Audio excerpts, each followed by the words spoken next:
battlefield was the mind of a nation. In Burkina Faso, enemies moved like shadows, smiling in daylight, striking only when no one was looking. They carried no rifles, yet they carried something more dangerous: betrayal. For decades, the people lived beneath invisible chains. The colonial flag was lowered, but the empire's hand never truly left.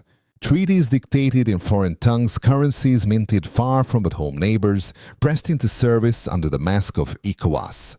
It was control hidden in plain sight. And then came a young captain. Too young, they said, too bold, too untested.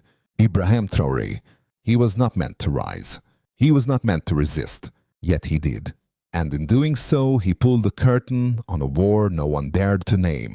So I ask you, if your nation was poisoned from within, if betrayal came not from armies, but from your own brothers, would you bow or would you fight? They said independence came in 1960 when the French flag was lowered over Ouagadougou. But the truth was more complicated. Colonialism did not die that day, it changed its uniform. No more foreign governors in palaces, no more tricolor banners on government buildings. Instead, it returned in quieter forms, treaties drafted in Paris, currencies printed abroad, promises of protection that bound more tightly than chains. The empire stepped back into the shadows, but its hand never left the throat of Burkina Faso. The people could feel it in their daily lives. The franc in their pocket bore a French stamp. The cotton they grew left the soil cheap, only to return as expensive imports. Their gold enriched banks across the sea, while their own villages stayed poor. And when crises came, the so-called Brotherhood of Ecowas was called upon. On paper, it was a union of solidarity, built for the prosperity of West Africa.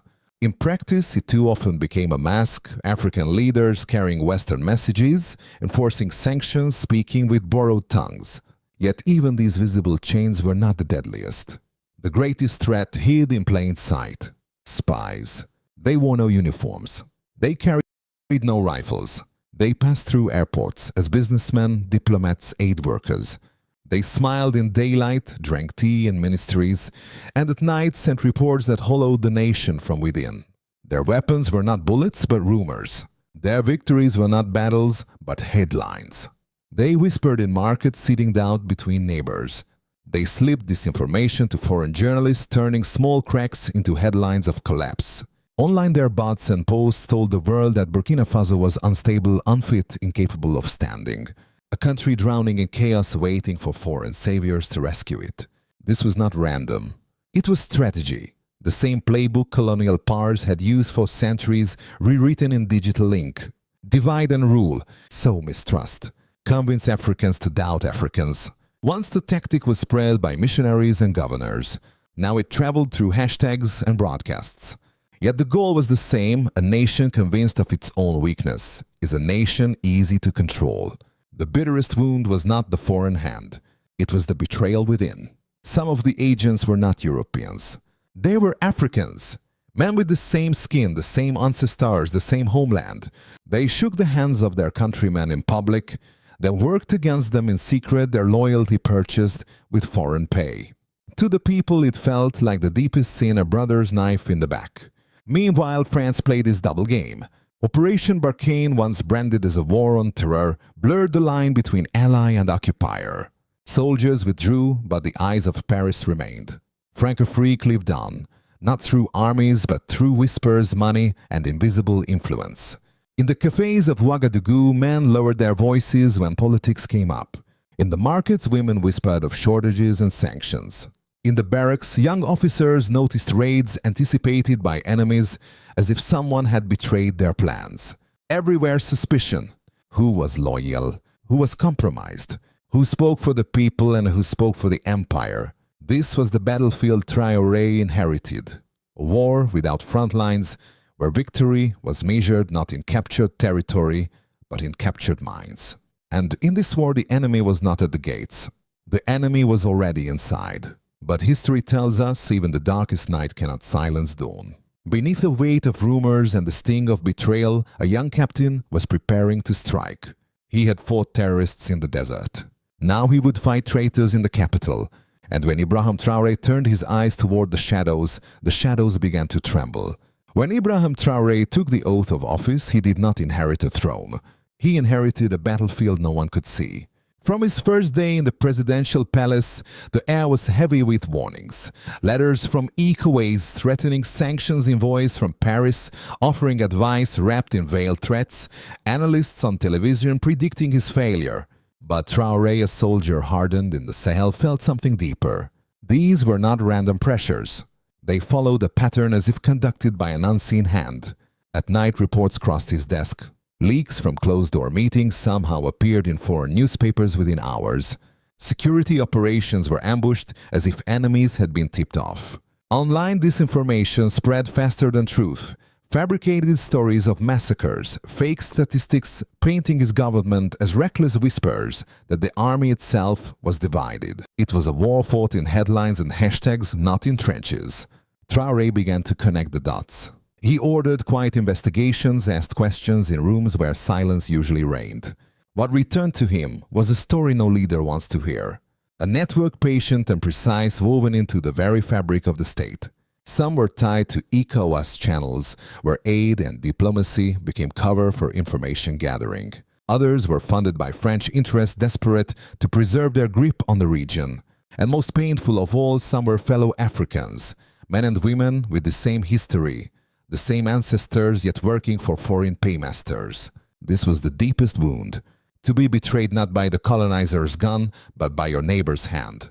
In one chilling report, an informant described an African diplomat who attended national ceremonies by day and by night sent coded messages that destabilized his own people. The betrayal was not abstract. It had faces, names, handshakes, smiles. The captain in Traore refused to let it stand. He had fought terrorists in the desert, watched brothers fall beside him. But this enemy was more insidious. Terrorists attacked openly.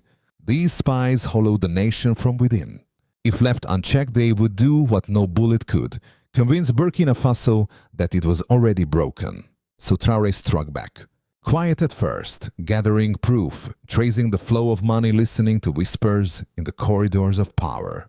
Then one by one the masks fell. Files were seized. Meetings raided, operatives exposed. What had thrived in darkness was dragged into the light. And the shock was electric. Inside Ouagadougou, people began to whisper a new story. The young president was not just a soldier, he was a hunter of traitors. He had looked beyond the smiling diplomats, the polished officials, and seen the rot beneath. For the first time in years, citizens felt the tables turn. The ones who had spread fear were now themselves afraid. But the revelation carried a heavier truth. Some of the spies were not foreigners at all. They were Africans working against Africa. That betrayal struck deeper than any foreign interference. To the people, it felt like the ultimate sin. Brothers selling out brothers, children betraying the land of their ancestors. And to Traore, it confirmed his darkest suspicion. The empire's strength lay not just in foreign power, but in Africans willing to act as its instruments. He could have buried the findings, concealed the threat to avoid backlash. Instead, he chose defiance. By exposing the network, he lit a fire no foreign hand could easily extinguish. And so, the hunter became the hunted. Every arrest, every revelation sent ripples beyond Burkina Faso's borders. Paris grew tense. Ecowas officials whispered of panic. Because if one nation dared to call out the spies, what stopped Mali? What stopped Niger? What stopped the rest of Africa from lifting the same veil? Traore had turned exposure into a weapon. And while the enemy trembled in foreign capitals, his own people looked at him with something rare. Not fear, not doubt, but pride. The spies had tried to weaken his image. Instead, they made him stronger. But strength in this world invites retaliation. And as Traore raised the curtain on betrayal, the empire began sharpening its knives. The first victories came not with parades, but with silence broken. Files once buried were read aloud in courtrooms. Agents once untouchable were paraded in handcuffs. In the streets of Ouagadougou, markets buzzed with whispers of pride. Our leader has done what no one dared, said an old shopkeeper as she wrapped bread in paper. He named the invisible enemy. For a people long told they were weak, this was more than politics. It was dignity restored. Crowds began to gather not in protest but in celebration. Flags waved, drums beat, children painted their faces in red, green and gold. For the first time in years, the nation was not ashamed. It stood tall. The young captain had proven that Burkina Faso was not a victim to be pitied, but a fighter to be respected. But light cast shadows, and the brighter his star burned at home, the darker the clouds gathered abroad. In Paris, officials described him as reckless, destabilizing a danger to the region. In Ecowas, Hall's whispers grew louder. Sanctions, suspensions, even the threat of intervention. International media, fed by old pipelines of influence, painted him not as a defender, but as a dictator in the making. The same headlines that once called Burkina Faso unstable now called Traore himself dangerous. The challenge was clear. Victories inside the nation did not erase the isolation outside it. The arrests may have rallied the people, but they also provoked the empire. And empires do not forgive humiliation. Inside his office, the young leader read reports that told two stories. One spoke of unity, villagers standing together, soldiers more loyal than ever, markets alive with pride. The other spoke of danger, banks closing doors, investors fleeing, allies growing silent under Western pressure. He had won the first round, but the cost of defiance was only beginning to be counted. And then there was the more subtle danger: trust. For every spy, unmasked rumors of others spread. Who was still compromised? Who might betray tomorrow? Suspicion lingered like smoke in the corridors of the power. A minister's delayed answer. A general's nervous glance. The war of shadows had not ended, it had merely shifted. Yet the people clung to the new light. In cafes, men raised their glasses not to Paris or to Ecowas, but to their own soil. On radios, voices spoke with defiance, declaring that Burkina Faso was not for sale. On social media, images of Traore standing firm spread like wildfire across Africa. But beneath that celebration was the knowing truth: the brighter the flame, the stronger the winds that would try to snuff it out. And so the question lingered. Could one young captain hold the line when empires prepared their counterattack? Now imagine this: if tomorrow your own town was painted as chaos by foreign lies, would you believe it or would you resist? In the weeks that followed, something extraordinary stirred across Burkina Faso. Markets that once echoed with complaints of hunger now hummed with pride. Men in dusty uniforms marched not under foreign banners, but beneath their own flag. Women sang songs of resilience in village squares. For the first time in a generation, the people were not talking about survival. They were talking about sovereignty. The arrest had changed the air. Where once there was suspicion, now there was unity. Neighbors who had whispered of betrayal began to trust again, bound by the knowledge that the hidden rot had been cut away. Soldiers stood taller at their posts, proud to defend the nation, no longer willing to bow. In Ouagadougou, rallies erupted, not angry protests but celebrations of defiance. The people looked at their young president and saw not just a leader, but a symbol, the proof that the nation once written off as fragile could stand upright. But beyond Burkina Faso's borders, the ripple grew wider. In Mali, Niger, and Guinea, whispers turned into questions. If Burkina could resist, why not us? Students in Bamako carried his picture on placards. Youth in Niamey shared his speeches online. Even in Dakar and Lagos, far from the Sahel, conversations shifted. What if the age of silent obedience was ending? It was not the first time Africa had dreamed such dreams. History remembered the voices of a Patrice Lumumba in Congo who dared to speak of true independence before he was silenced. History remembered Thomas Sankara, Burkina's own fallen hero, who declared that dignity was worth more than aid and paid with his life. History remembered Muammar Gaddafi, who envisioned a united Africa and was destroyed in a storm of bombs and betrayal. Again and again, leaders who dared to resist foreign influence found themselves targets of shadow wars. The people knew this, and so the pride they felt was laced with fear. Would Traore's name be written in that same tragic chapter, or could he break the cycle, carrying the torch further than those before him? Internationally, the effect was immediate. Ecowas found itself cornered. Once hailed as a union of solidarity, it now looked fractured, exposed as a mask for foreign interests. Some leaders pushed for harsh sanctions against Burkina, others hesitated, fearing their own people might rebel if they appeared too eager to punish a neighbor's defiance. The unity Ecowas had claimed for decades was cracking. France, humiliated, struggled to find its footing. In Paris, officials debated their response. Silence made them look weak. Retaliation risked proving Traore's accusations true. Either way, their image of control was breaking. Analysts warned of a Sahel domino effect that could shatter decades of influence. Inside Burkina Faso, the psychological shift was perhaps the most powerful.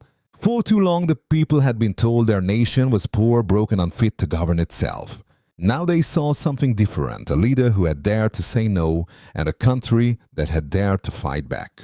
Dignity once stripped away was returning, but with pride came danger. Every sanction tightened the noose. Every headline from Western media framed Traore as reckless, dangerous, a dictator in the making. The people knew the storm was coming. Empires never retreat quietly. Still in that fragile window of unity, the nation breathed differently. For the first time, it was not bowing its head. It was looking the world in the eye. And here lies the question that echoed not only in Ouagadougou, but across the entire Sahel. Is this the beginning of Africa's second independence, or the prelude to another betrayal? In Paris, silence spread through ministries like a contagion. For decades, France had played the quiet puppeteer, pulling strings while smiling for the cameras. But now its strings were visible and worse fraying.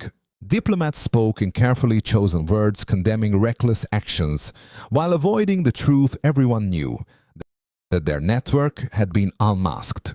Inside Ecowas panic brewed. Meetings stretched late into the night. Some leaders demanded swift punishment. Others feared that too harsh a response would ignite their own streets. The mask of unity was cracking and everyone could see it. Across the Atlantic in Washington, the reaction was different. The United States watched carefully, weighing the scales of influence. Analysts debated on television, was Traore a rising nationalist or a destabilizing firebrand? For an America familiar with the Cold War, the story felt uncomfortably familiar. Just as the CIA and the KGB once waged silent wars across continents, the Sahel was now a front line for influence without open armies. Global media joined the chorus. Headlines painted Traore as both hero and villain, depending on who wrote them. In African capitals, young people shared his image like a badge of defiance. In European offices, policymakers whispered of containment, of strategies to isolate him before his fire spread. The contradiction was clear to some: he was a danger. To others, he was hope. And in this swirl of narratives, one truth was impossible to ignore: the empire had been named. Once named, it could no longer hide. Once exposed, it could no longer pretend neutrality. Every move Paris or Ecowas made from that moment forward carried the weight of suspicion. Yet not every page of this story rests neatly in the archives. Some whispered it was rumor, others swore it was truth. But whether fact or fable, it lived in the people's hearts as if it were history itself. And that perhaps was the greatest danger to the empire. Because once a people believe that dignity has been restored, no sanction, no headline, no threat can easily take it away. But history also teaches us these empires never surrender power quietly. And as Burkina Faso stood taller, the storm clouds gathered thicker. Retaliation was no longer a question of if, it was a question of when. The storm did not wait long. Sanctions fell like hammers, restrictions on trade, frozen assays, threats of isolation from regional partners. International banks quietly pulled away, investors fled, and headlines painted Burkina Faso as a pariah. It was a storm designed to break a young leader before his defiance spread too far. Yet, inside the capital, something remarkable happened. The people did not cower. They rallied. If we must eat less, we will eat less, one farmer declared in a village meeting. Better hunger with dignity than full bellies in chains. Short-term, the road was brutal. Prices rose, supply chains strained, and Burkina Faso found itself cut off from networks it once relied on. But the long-term horizon told a different story. Across the Sahel, new alliances began to form. Mali, Niger, and Burkina drew closer, envisioning a future free from Ecowas dictates. Quiet talks of alternative trade routes, new currencies, and military cooperation hinted at the birth of a new bloc, the Alliance of Sahel States. It was fragile, uncertain, but it carried something rare: momentum born from shared defiance. For Traore, the gamble was clear. By naming the empire, he had forced it into the open. Now every move France or Ecowas made confirmed his message that Africa was not free as long as outside powers dictated its path. To many across the continent, he was no longer just a president. He was a symbol. In Bamako, students painted his image on walls. In Niamey, young men marched with his words on banners. Even far beyond the Sahel, his defiance was studied, admired by some, feared by others. But symbols are dangerous. They cannot be assassinated as easily as men, yet they invite the full fury of those they threaten. Empires do not forgive humiliation. They silence, they isolate, they break. History whispered its warnings, Lumumba, Sankara, Gaddafi. Leaders who dared to speak of the dignity cut down before their visions could take root. Still, something was different now. The battlefield had shifted. The war was no longer fought only in jungles or deserts, but in the realm of perception. In the minds of millions, a seed had been planted. A seed that said Africa was not weak, that it could stand on its own. That sovereignty was not a dream but a choice. And seeds once planted are hard to kill. The future of Burkina Faso remains uncertain. The sanctions bite, the pressure mounts, and the empire sharpens its knives. Yet even as the storm rages, the people hold to a fragile hope that this time will be different. That this young captain will not be another name added to the long list of martyrs but the beginning of a new chapter. So here we stand at the edge of history. Will this seed grow into Africa's second independence or be crushed beneath the empire's boot? The answer is not written yet. It rests in the courage of leaders, in the patience of nations, and in the voices of people who refuse silence. Because in the end, dignity is not given. It is taken back. And once a people taste it, they will not let it go. They were not soldiers on a battlefield. They carried no flags, no rifles. Yet their whispers and shadows nearly broke a nation. For decades, Burkina Faso was told it was weak, unstable, destined to kneel. But one young captain refused that script. Ibrahim Traore did not just capture spies. He shattered a narrative written in Paris and echoed in foreign headlines. He proved that dignity is not charity. Sovereignty is not granted. Freedom is not begged, it is claimed. And tonight, as we look back on this struggle, we see more than a political clash. We see a people rising from silence. We see a nation daring to stare empires in the eye. We see the birth of something far greater than sanctions or speeches could contain the return of dignity. But history warns us. Empires never surrender quietly. Every step toward independence brings retaliation. Every spark of defiance invites the storm. The question is not if they will strike back, but how far they will go. And so I ask you, if your ancestors could see this fight, if they could hear their children standing tall after centuries of chains, what would they say? Would they tell you to bow your head or to rise? Leave your answer in one word. Write freedom. Write sovereignty. Write Africa forward. And let it echo beyond this screen. Because history is not written by silence. It is written by those who dare to speak. If you stand with this story, share it. If you believe dignity must never be surrendered, subscribe. So together, we ensure this fight is not forgotten. This is not news. This is history calling. Will you answer?